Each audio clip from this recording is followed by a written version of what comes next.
Good morning, everybody. I and my group members will be talking about Coca-Cola as our MNE. Next slide, please. So the first thing we'll be talking about is the table of contents, and it includes the introduction, how Coca-Cola engage in globalization of its business, the models and framework that we've used. The next thing is how internalization beneficial for its growth. There are challenges both the present and in the past.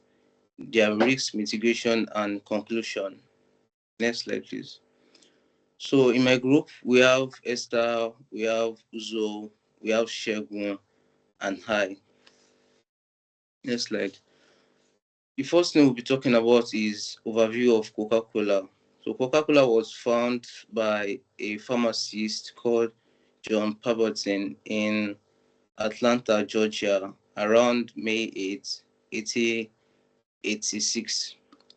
Coca-Cola's mission is to create refreshment, create moments of optimism and happiness, to create values and make difference.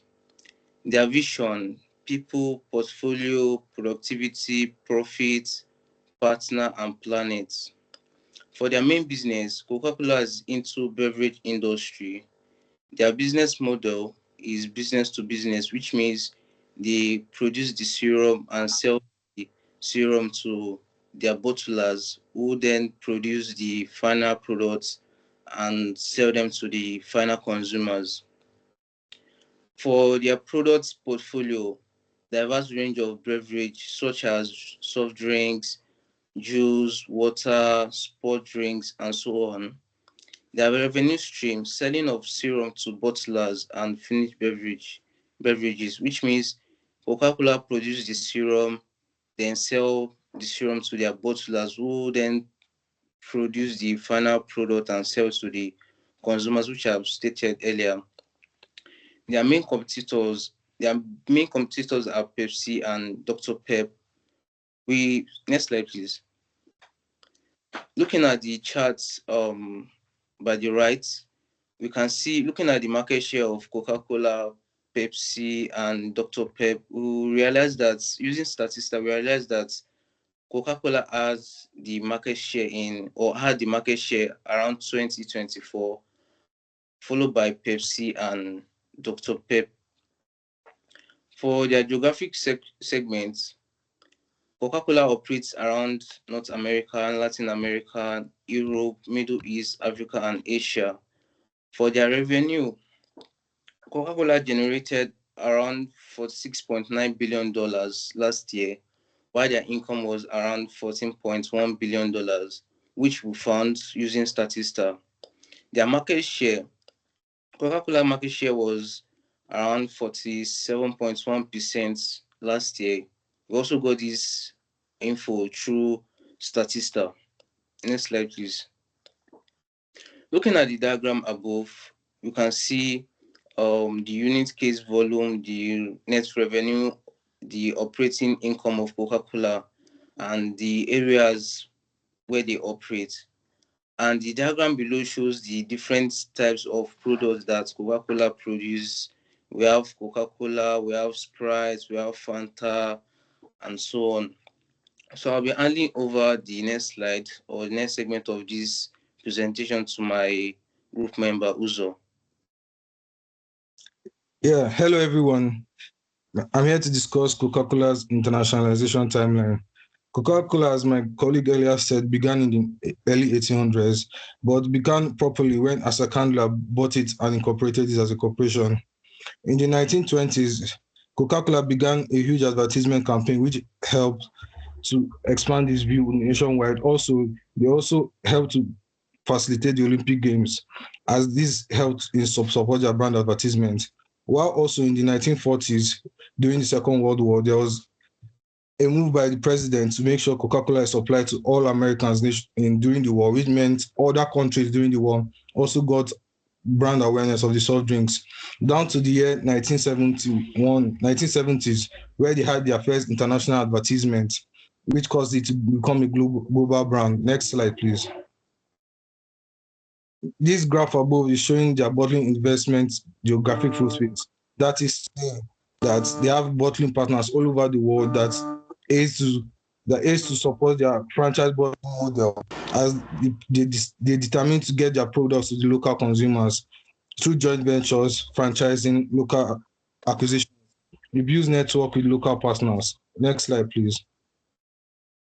Now, Coca-Cola's mode of internalization is known as the Coca-Cola system, which is closely similar to the Uppsala model framework, which, as discussed in class, is about expanding to geographically closed markets before expanding to foreign markets. This internationalization helps them through a process of learning and increased commitment as Coca-Cola moves by increasing commitments through exporting, licensing, and partnerships. They also adopt a strategy of standardization when it comes to their original brand products, but they adapt their states to suit local products and local office when entering a new market. Next slide, please. This is the graph above showing their global supply chain and distribution, also showing their distribution system as well as the effects of their global distribution system, which is over 950 production facilities worldwide, as well as 2.2 billion service per day. Next slide, please. Now, onto the benefits. Coca-Cola has a global market reach and global brand, which is easily identifiable all over the world. This is thanks to their huge advertising campaigns and their relatability with younger consumers. In addition, Coca-Cola's products are made out of water, so they aim to provide sustainability by replenishing the water in such areas where they take water from. The graph above or the other side shows their huge market share and their diverse operations all over the world. In addition, Coca-Cola also has locational advantage, which helps to reduce its overhead costs as it's a major company all over the world. Locational advantage helps the products, Coca-Cola products, easily accessible to the average consumer. They also have a loyal customer base as the advertisements has helped them to create a more impersonal relationship with the customers as through either their brand advertisements of your name on the Coke bottle, Coca-Cola has been able to go worldwide. So I'll be handing over to my next colleague to discuss the challenges. Yeah, hi everyone. I'm Oluwasegun Aboloni. I'm talking on the challenges of Coca-Cola in the past, both in the past and in the existing. And we have Coca-Cola have had so many challenges, but I've highlighted a few points here. Number one of the past challenges of Coca-Cola is the allegation of human rights abuse and labor-related cases, as a case study of Colombia. And there were violations of human rights with laying off of hundreds of staffs, hundreds of workers in the year 2023 without any benefit or incentives. And secondly, in the past, there was the risk of Coca-Cola formula change. Coca-Cola changed its formula by removing certain content from the formula, and this led to customer dissatisfaction, and there were protests and so many other things, and people at that point in time went on hunger strike for that sake. And number three, past challenges is that Coca-Cola has a threat of health advocacy and sugar reduction. You know, there was this content of Coca-Cola has one of the highest sugar content among the soft drinks corporation, and agitation by the World Health Organization and so many made Coca-Cola became a challenge for Coca-Cola to address that issue. And talking about the existing challenges, we have number one, decline in Coca-Cola consumption in Denmark, Mexico, and in some parts of the United States due to foreign policies. You know, by the Trump administration have given certain policies that affected Coca-Cola both in Mexico, slowdown of customers' consumption in Mexico, and in Denmark due to the agitation, Trump wanting to possess their Greenland, and there have been so many decline in consumption of Coca-Cola in some of this country and in some parts of US due to immigration issues.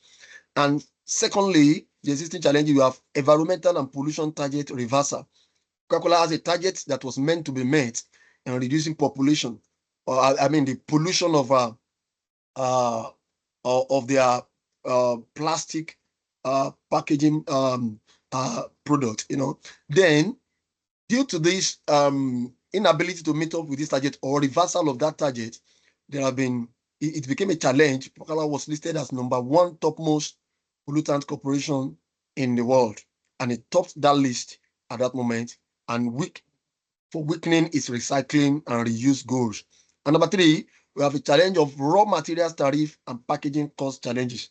After the Trump administration have placed a tariff of 25% um, extra cost on importation of steel and aluminum import. And Coca-Cola have had to engage in this challenge, leading to a kind of hike in the price and cost of production and packaging. So it's really a challenge. Then number four, the last but not the least, there is this capricious U.S. tax treatment of Coca-Cola. Coca-Cola has a long tussle of over the issue of tax in with the IRS, as in the United States, and it has lost a case in the court when it was ruled against Coca-Cola, and they have had to pay a huge fine of about $726 million as a fine to that case. So with this, looking at in the next slide, the graph shows us Coca-Cola topping the list of the soft drink corporations who are a major pollutant of the global world. And looking at the graphics on my left, you see the percentage of percentage content of sugar in Coca-Cola as a soft drink. So with this, I'll hand over to my next colleague to handle the mitigations and the challenges. Hello, everyone. My name is Esther Tabu, and I am in charge of the risk mitigation strategies Coca-Cola adopted in the face of some of these challenges. The first one is Coca-Cola moved more of his products to plastic, which has de-emphasized the use of aluminium. They put more emphasis on plastic PET bottles instead of using aluminum cans. The second one is Coca-Cola used the 1996 Advanced Pricing Agreement with the IRS to define allocation of profits between the US and other foreign bodies. Coca-Cola settled a pricing audit with the IRS in 1987 to 1995, reaching an agreement on a profit split between both companies. Adoption of resilient and sustainable practices across its supply chain, agricultural practices for sourcing its raw materials. They adopted agricultural sustainable practices like sustainable packaging, human rights, water security, etc. Coca-Cola proactively appealed the tax treatment case, which is still undergoing review in the US tax courts. They updated its tax reserve to account for the possibility that it doesn't prevail in the appeal. Coca-Cola worked on improving products. Example, Coca-Cola Zero, which were healthier options and localized pricing strategies to go along with regulations. They localized the pricing strategies to go along with like the daily regulations of any country that they get into. Now for the conclusion. In conclusion, Coca-Cola has the largest market share in the beverage sector because of its wide-ranging product portfolio. It uses an internalization system known as the Coca-Cola system. Coca-Cola faced a lot of challenges over the years, one of which was environmental and pollution target reversal. As a global company, most of its profits come from outside the US, and to adhere with tax regulations, it followed a 1996 advanced pricing agreement with the IRS. This helped the company manage its global earnings more smoothly, avoid major tax disputes, and continue expanding worldwide while playing by the rules. Finally, Coca-Cola uses branding, product differentiation, and cost leadership strategies to expand its products. We have come to the end of our presentation.